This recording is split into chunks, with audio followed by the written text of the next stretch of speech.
খুলনার রূপসাঘাটের পন্টুনের সাথে যাত্রীবাহী ট্রলারের ধাক্কায় নদীতে পড়ে নিখোঁজ এক নারীসহ দুজন। রোববার রাত 11:30টার দিকে এই ঘটনা ঘটে। এই বিষয়ে আরও জানাতে আমাদের সঙ্গে যুক্ত হচ্ছেন আমাদের সহকর্মী আল এহসান। এহসান, নিজেদের নাম পরিচয়, নিখোঁজদের নাম পরিচয় কি জানা গেছে এবং উদ্ধার তৎপরতা শুরু হয়েছে কিনা বিস্তারিত জানাবেন।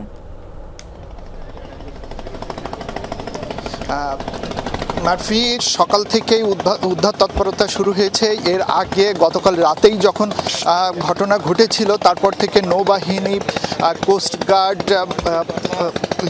নৌ পুলিশরা সবাই উদ্ধার অভিযান শুরু করেছিল। সকাল থেকে আবার অভিযান শুরু হয়েছে।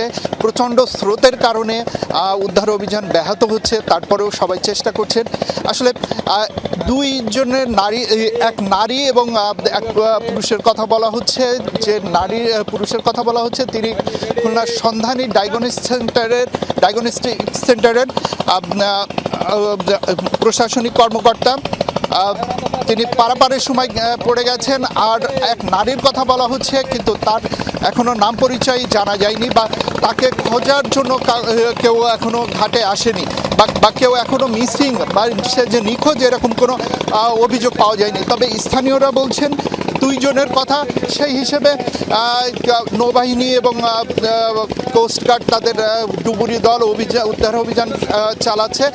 আমরাও সেই ঘাটে আছি, দেখছি মানুষজন, প্রচুর মানুষ জড়ো হয়েছেন। সতর্কতার সাথেই নৌকাগুলো এখন চলাচল করছে। কিন্তু বরাবরই একটা অভিযোগ আছে যে রাত যত বাড়ে নৌকা বা পারাপারকারী নৌকাগুলো তত বেপরোয়া হয়ে ওঠে। তারা তখন মূলত যারা নৌযান চালান মাঝি, তাদের কাছে না দিয়ে তাদের সহকারীদের দিয়ে এই উদ্ধার নৌকাগুলো চালানো হয়। এ কারণেই কিন্তু এরকম দুর্ঘটনা প্রায়ই ঘটে। তো সেই রকম একটা দুর্ঘটনা এখানে ঘটেছে। উদ্ধার অভিযান চলছে এখন, সারাদিনে চলবে। হয়তো যতক্ষণ উদ্ধার না হয় তাদের, ততক্ষণ উদ্ধার অভিযান চলবে। মারফি, এই ছিল সর্বশেষ আমার কাছে। এহসান, আপনাকে অসংখ্য ধন্যবাদ আমাদের সঙ্গে যুক্ত হবার জন্য।